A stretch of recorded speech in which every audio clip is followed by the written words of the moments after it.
油麻地金寶大廈樓齡已經61年，大廈2年前用咗700萬做維修工程，點知仍然出現問題，居民苦不堪言。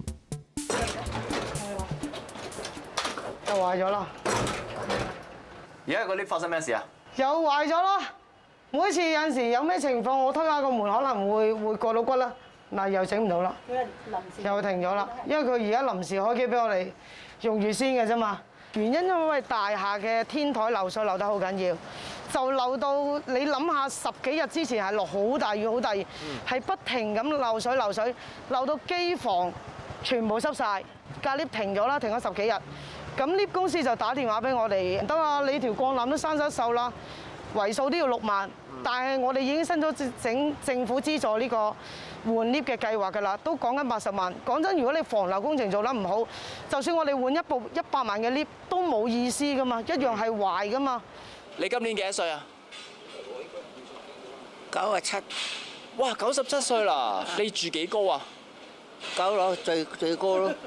哇，咁點算啊？冇 lift？要慢慢行到個膝頭哥。你而家個腳都唔得啦。6年咧，一唔小心又中咗落去，真係冇命啊！嗰幾日冇電梯啊，我慘啦！我買完中翻嚟啦。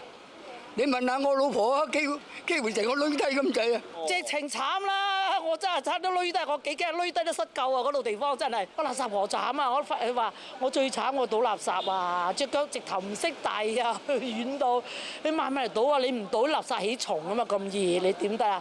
我哋慘，佢仲更加比我慘。唔係啊，所以一定要有個電梯，咪點解我哋啲幾廿歲真係唔敢出嚟咯？一班公公婆婆咁辛苦，事源維修工程係上屆法團處理，但新一屆法團對維修價錢有質疑，拒絕找尾數，所以工程公司冇再維修。